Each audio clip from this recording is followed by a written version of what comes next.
We must ask ourselves if we are preparing for our next generations. If it is in our best interest to help guide our younger ones through life, making the best choices they can, we must help them along the way. School is full of influences, searching for knowledge, and upon success, it is refreshing. We must ensure success, and health can be the door to freeing lives. Teaching students throughout their school years about the importance of developing physical and mental health, and then helping them to do it, will prepare them for healthier and more balanced lives. The mind and the body are more connected than we previously thought. The extent that they impact each other is greater than we imagined before, and the limits of physical and mental capabilities are beyond what we can think consciously. We have numerous neurons in our brain that connect to one another and form our ideas, impulses, and actions. Each neuron is attached to 10,000 other neurons. Through a process called neuroplasticity, it is the reality that we can change the wiring of our brain through repeated efforts to establish new connections. For exercise, the type of physical activity matters when it comes to effect on the brain.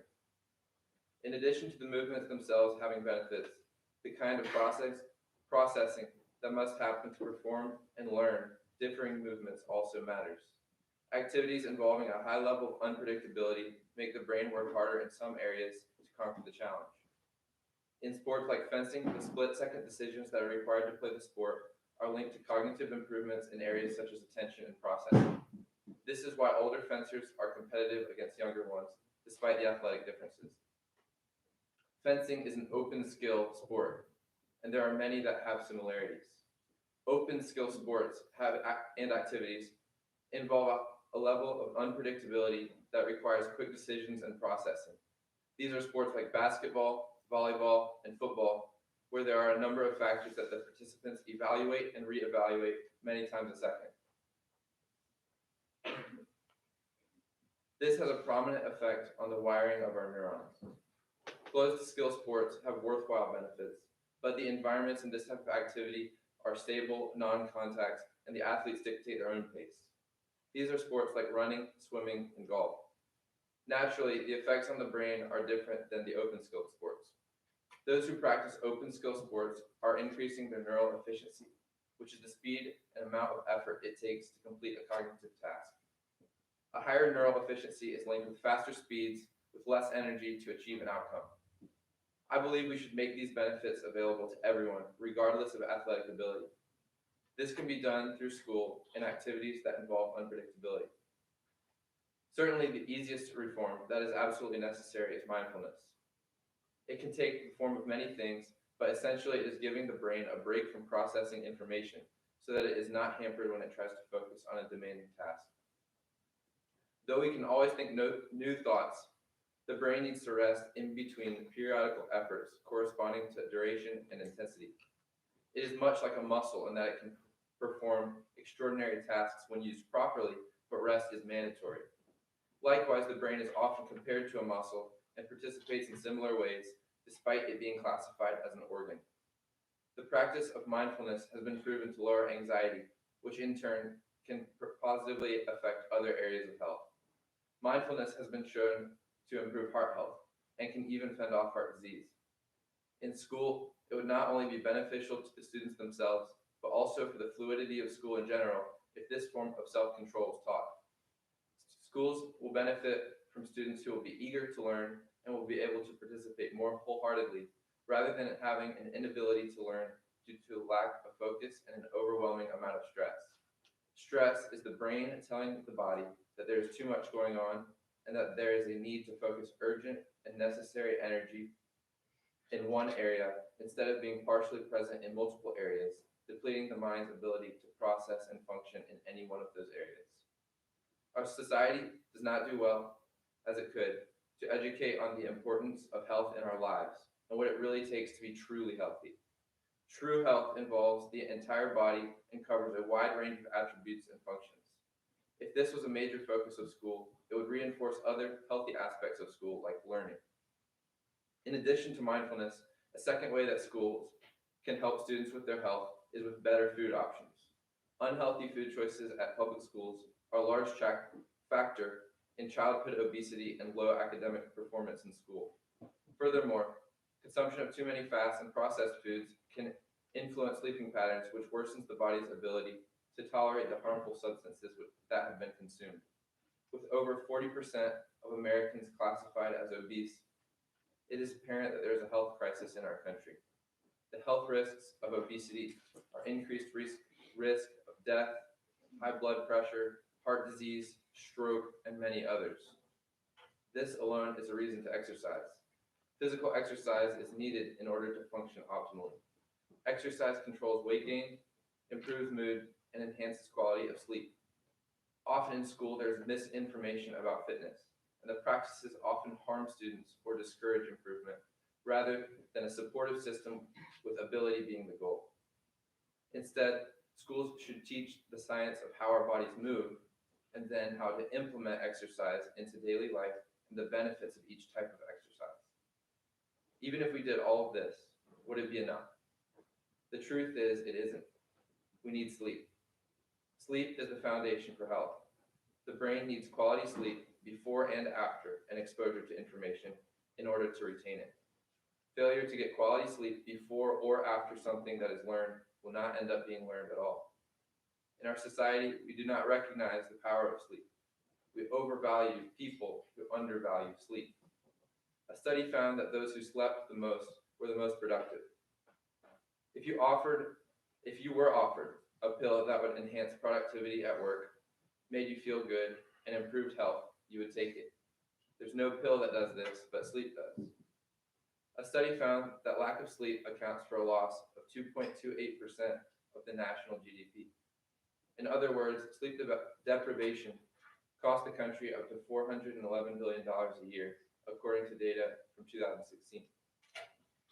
In a study performed in a lab, participants who received 2 weeks of 6 hours of sleep performed as poorly as participants who were awake for 2 days in a row. The difference, however, was that the 6-hour sleep group was not cognitively aware of their decline in proficiency. This points out an important fact about sleep. We have a subjective sense of our cognitive abilities, and we are unaware of how impaired we are without sleep. A quote from sleep expert Matthew Walker is, "Below 7 hours of sleep, there are objective impairments in the body. 8 hours is recommended." School is where students spend so much of their lives that if we can raise awareness of these issues and effectively provide solutions, the next generation will make better choices leading to better lives.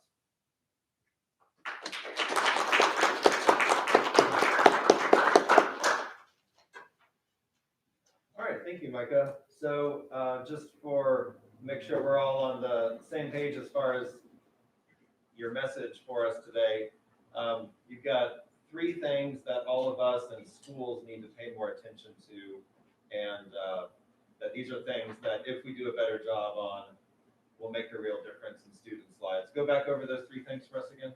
So the health mentally and physically, and then thirdly, just as a general rule, sleep underlies all of your waking hours. So we need, and the mental and physical health, the things you can do for each are connected, and so it's a whole system. Okay. And so you're interested in how we can, would you say that the main changes that need to happen would be changes that things that schools need to do differently, or just things that students and families need to do differently? So everyone personally should take responsibility for their own health, however important that is to them. But across the board and across America, generally Americans are not as healthy as we could set them up to be. And a lot of the time in school, especially in public schools, the food choices can lead to bad habits in students, and a lot of children are obese, which wasn't a problem years ago. So each person can take personal responsibility, and that would solve the problem, but that's not something we can implement.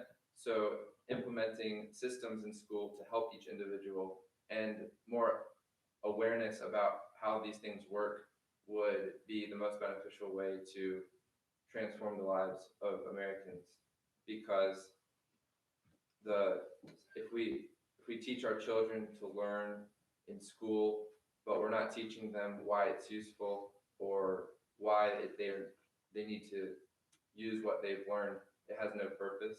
So we need to, just like we need to give a foundation for why we're learning, we need to give a good foundation for our waking hours and what we can do with our lives.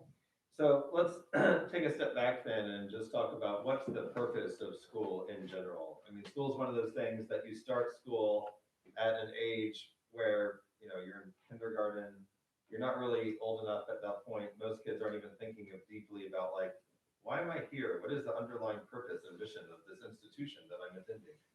You just show up and, you know, learn the alphabet and play some games. And then by the time you're in high school, and you know junior high, you're really rethinking like, why are we here? What's the purpose of all this? So what is the purpose of school? What are we trying to accomplish? So I believe the point of school should be a whole education, or everything that is good for someone to know for their lives. Basically just a good foundation for the years after they go to school.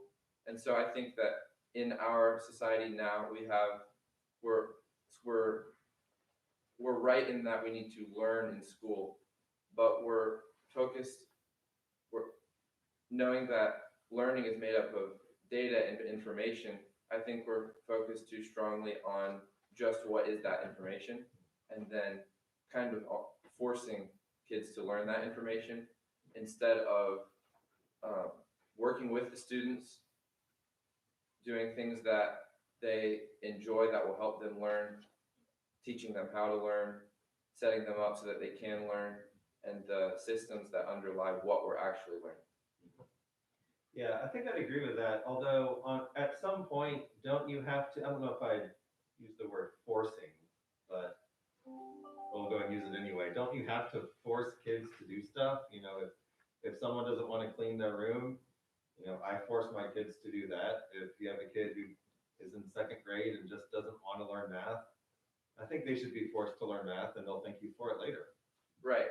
I think as we get older, especially with responsibility, we have better understanding of what that really means for us and what impacts responsibility or lack of responsibility has for us. But a kid doesn't have that experience yet. So a child that's being told to clean their room might not want to clean their room, but it's because they don't know why they should. They don't know why it's good to do that in the first place. And so if our youth had an understanding of why they were doing what they were doing, that would inspire them to want to do it themselves and want to be good at what they're doing, instead of not knowing or not having any idea why they're doing the things they're doing.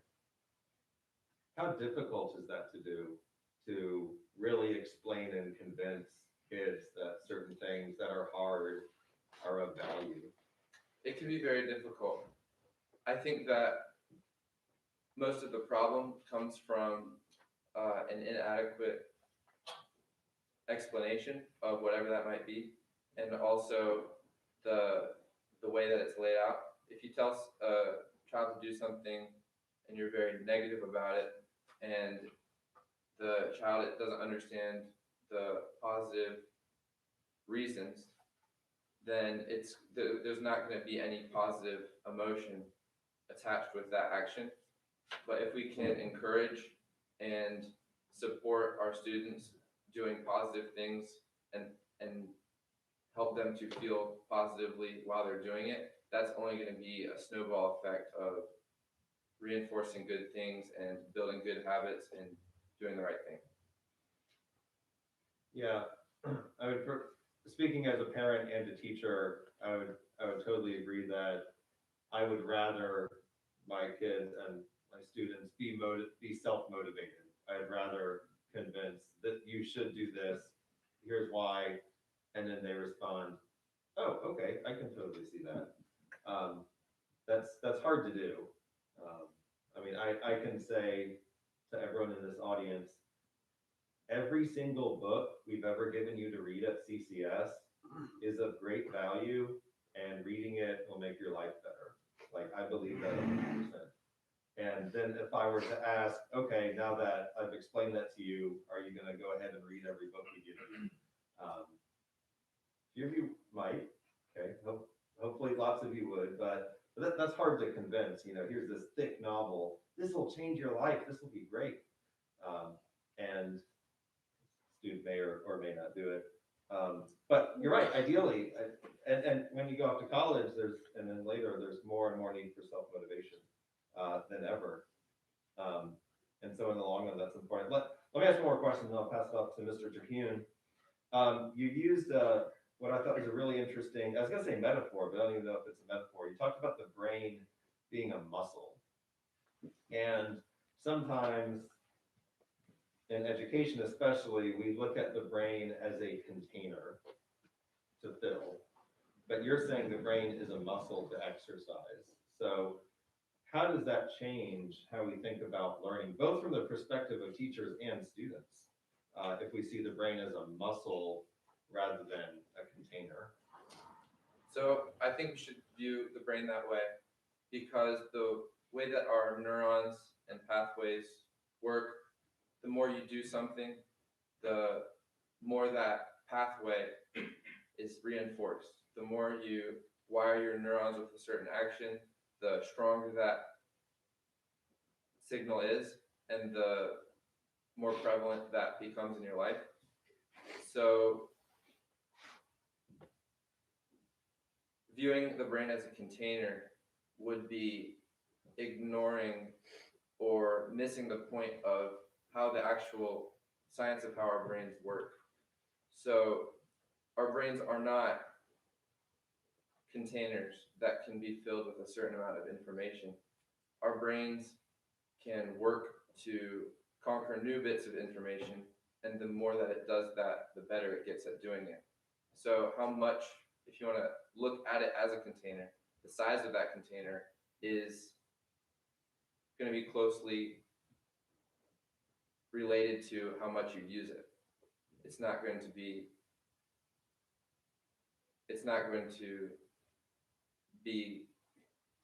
the size is not going to depend on how much you try to stuff into it. Yeah. All right, thank you, Mr. Green. We've talked a lot so far about teaching the why and the value behind teaching the why, and I would agree with that completely. But for the responsibility of the school, do you think our responsibility is just to teach the why behind these things and why they should value mindfulness and nutrition in schools? Or should schools also be giving opportunities or activities in ways that students can actually practice these things and help them?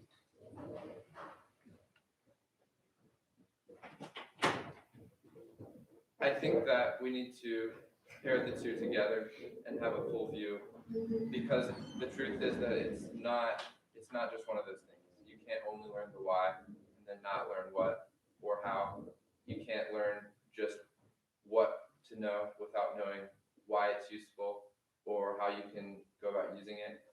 So our brains, I always think that we should go with the way that the system works. So our brains are very good at making connections between things and finding associations between pieces of information or different activities or things like that, both physically and mentally.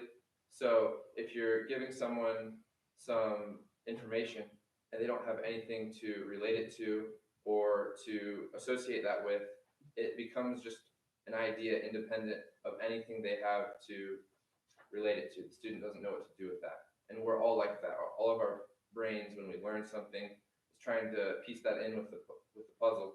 We're trying to make it one piece in a part of the whole puzzle. And so if you've just got one piece and none of the puzzle, you're not going to have any picture. You're not going to have what you're meant to have. So yeah, so it's going to be, you would say it's going to be a combination of the two. Let's teach the why, but let's also give them ways to practice it. Right, or whatever we do teach, we make sure we understand why, or the students understand why they're learning it, and actually give them something to make that connection with so that they can actually make it their own. Okay. So with these ideas of promoting mindfulness, Well, let's just look at mindfulness for now.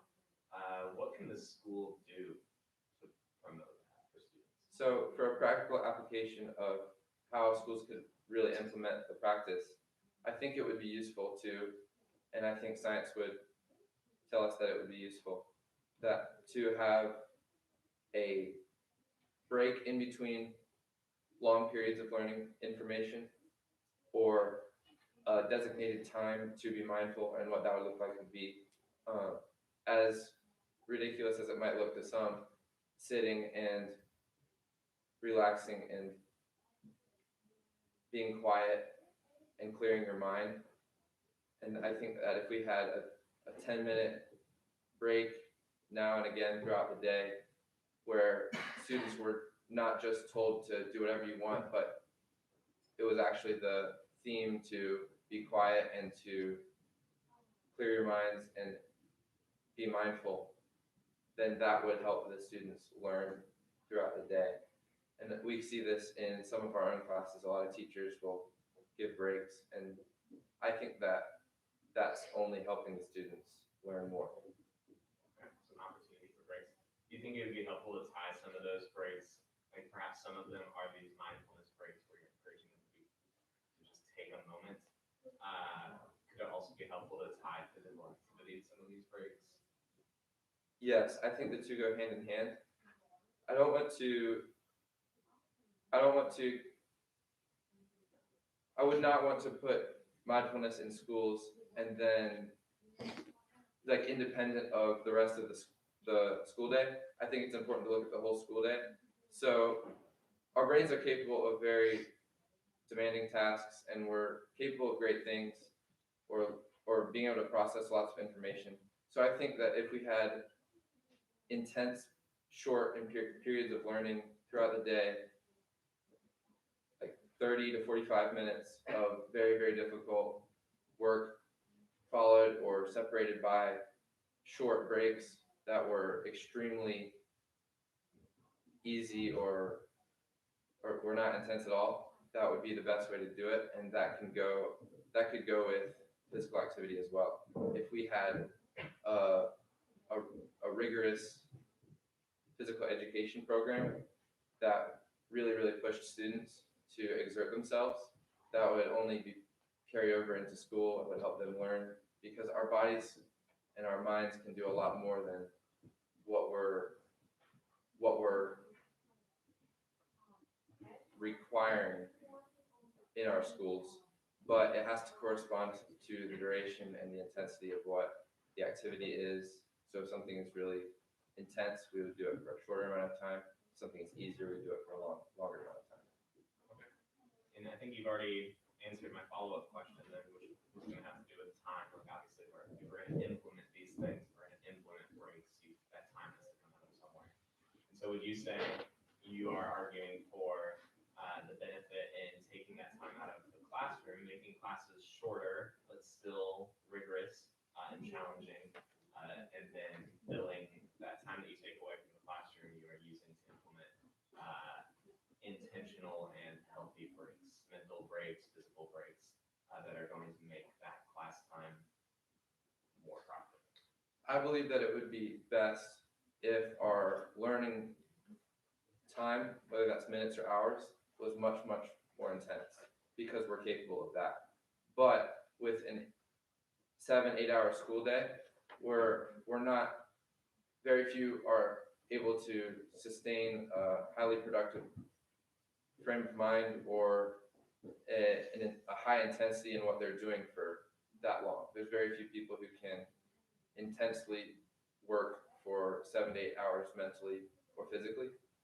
And so, because we're schools for the general population and not a select few, I think that it would be best if we encouraged intensity and gave every student a taste of what it's like to work extremely hard and to think extremely hard, and to encourage students to come up with new ideas and really push their limits, but then giving the necessary amount of time that's needed to rest from that, so that we're not overworking our students and causing stress and undermining the whole process. And I think it's telling, like what you're describing sounds like a workout, right? And that's kind of what you've been arguing for, is the link between the two. So I think that's kind of neat to see that develop. In terms of what the school can do when it comes to sleep, aside from instituting like school-wide nap time, which I'm sure would be a popular idea, what can schools do to promote that? I think that a raised level of education and awareness would be all that would be needed, and there isn't really much more a school could do than that, but that is all that's needed. I think that if schools taught the science, which is the reality of how our sleep works, or how we function with and without certain amounts of sleep, or what it does, and then we encouraged and showed its importance, I think that that would be more than enough to encourage students to sleep more and for them to actually do it themselves. Do you think schools should start later? I know there has been some push for that around the country, and it's been tied to this idea of teenagers just need more sleep. Specific changes like a later start time or an earlier finishing time, or a shorter day or a longer day, I think it would depend on the area and the school, because it's not possible to do a later starter time for every school.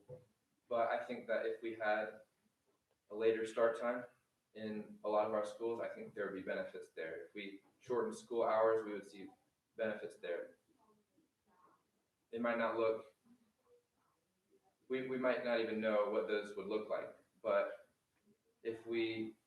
I think that it would be beneficial to change the structure of the school day, making it shorter, making it harder, so that it would be more effective in maximizing productivity, if that's our goal. Thank you. So just to clarify, are we talking about all schools in the United States or globally? Are we talking about private schools or public schools or just CCS? Personally, I would be happy if this was every school, and around the world there's different cultures and that matters. So I don't believe that we should have one structure for every school across the world. But in my opinion, I think that there are a lot of schools. There are so many schools that could benefit from this. So implementing this, or implementing some type of reform in any school where it's not already being emphasized, would be beneficial. So if that's Just America, if that's run by the government, if that's run by citizens, private school, public school, internationally, whatever that looks like, I think there's room for improvement in many places. And that's where I would go. So public schools right now, I know in North Carolina, they require you, high school that is, they offer, and it is required for you to take a class called health. And in that class, it is a hybrid class where it is during the day, it's one of your core classes, and you do learn about the different types of health, your mental health, your physical health, the negative effects of things that, might come your way someday. But it is required for you to take that class, and it touches on a lot of these things. You also, half the time, it's like a PE class.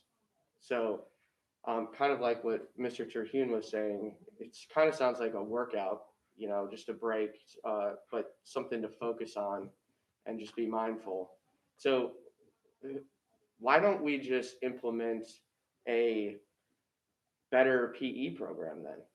Or implement a health class here, and focus on the things that you're talking about, why we need to get more sleep, why we need to eat better, which these classes already do. Why don't we just implement that type of program here, or just emphasize it more in the public schools? That would be amazing. I think that if we had a very rigorous health class that involved doing rather than absorbing information, or doing the things that are healthy rather than learning about the things that are healthy. I think that if we did those things, there would be no doubt that we would learn those things.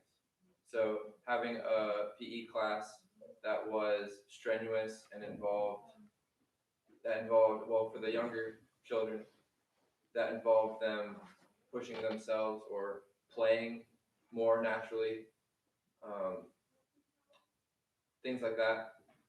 And then for older kids, encouraged to work hard at their health and given opportunities and activities, things like frisbee would be an open skill activity, things like that. That would be a great way to help our students with health. Going back to your second point about food and nutrition, you said that there needs to be better options for food in, let's say, the public school system. Um, the Obama administration, actually, specifically Michelle Obama, during his 2 years, she actually implemented a healthier food program for uh, children through 2008 to 2016. And I believe it has actually stayed true to today. That was one of her main things that she did, was help give kids healthier options in school, because a lot of these kids outside of, let's say CCS, they actually, instead of, obesity being a problem, it's hungry children.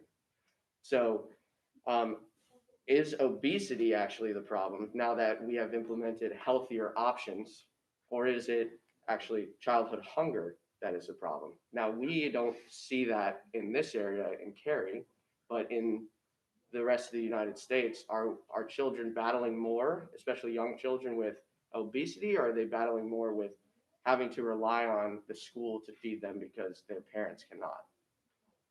I don't think I could say whether children are battling more with starvation or obesity. Certainly there's many children struggling with both. So I think whatever it may look like, if we have children who are starving, then the better food options might just be food. Or if they're obese, better food options might look like cutting out a lot of processed foods, or giving them options that would be better for them. And so we have had steps in the right direction. The public school food options are getting better, and money does have to come from somewhere. But I think that we could do better or do things differently to improve that further. I think that there is room to improve on our nutrition in school and in the programs that we use to offer that to our students. Okay. With the food being offered at public school, I would say, not here, but public school, the reason why it's offered is because it is an affordable thing. So if we do end up giving healthier options with more nutritious choices, generally speaking, when you eat something healthier, let's say something that's not processed, it's not preserved, it doesn't come out of a can or, through a machine, prices go higher. So if we implemented better options, you would think that that would increase the price, and then now we're actually limiting more children to actually getting proper nutrition than not. So would there have to be then some sort of government intervention where part of your tax dollars actually goes straight to the food program, so that these healthier options can be offered compared to these more processed options? Right. That's fair. I think that ultimately we're not trying to give every student the absolute best of the best food options all the time, because that's not necessary. I think a great place to land on would be a good middle ground. So there's foods that objectively we could say are really, really bad for students' health, things that might be upon eating over and over and over again cannot be good for our students. And so, but we also don't have to go on the other side of that spectrum with extremely nutritious options that are extremely expensive. So I think there's a great middle ground where we're not giving our students expensive, extremely nutritious foods, but we're not depriving them of their nutrients that they need, and we're not giving them harmful chemicals that would be that are hurting them, that their bodies are working hard to actually clean out of their bodies. All right, we're actually about out of time. Okay, So if I okay. can Yep, jump in, go ahead. question, thanks. Go ahead. Okay, so let's just wrap up. I want to pose this question. So we've got you and most people in this room are about to go through a really important transition from high school to either college or gap year or work or whatever you end up doing. And what are a couple of things that you learned in the process of your research that you're going to take with you and go, there's some degree to which schools can implement these sorts of changes. There's also, as you said, there's kind of who's responsible. It's kind of both, right? We should do what we can to create the right kind of environment so students can really thrive. But students also have to take some initiative. You talked about things like self-motivation. You talked about things like having a holistic view of a person. We're not just, brains with a container to dump information in. There's a whole lot more to us than that. So in light of what you've said, what are a couple of things that you learned that you're going to take with you away from this research project that you think can actually really help your life, both academically and as a whole, some things that could benefit others in this room as well? Well, I'll give 4 things that cover the topics that 4, I guess, tips that are associated with the topics that I've covered.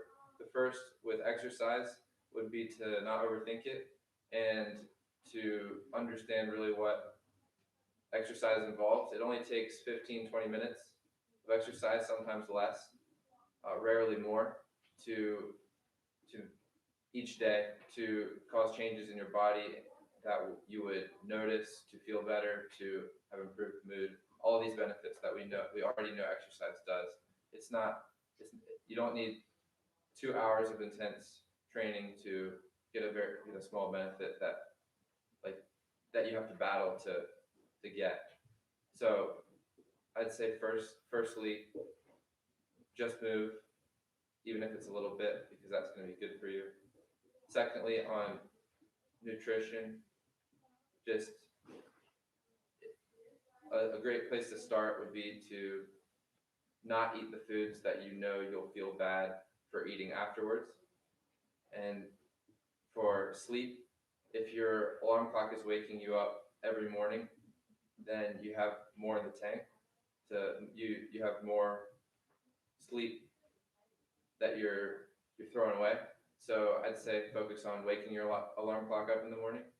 And then fourthly, try to understand how things work and know why you're doing something before you do it. Thank you, Micah.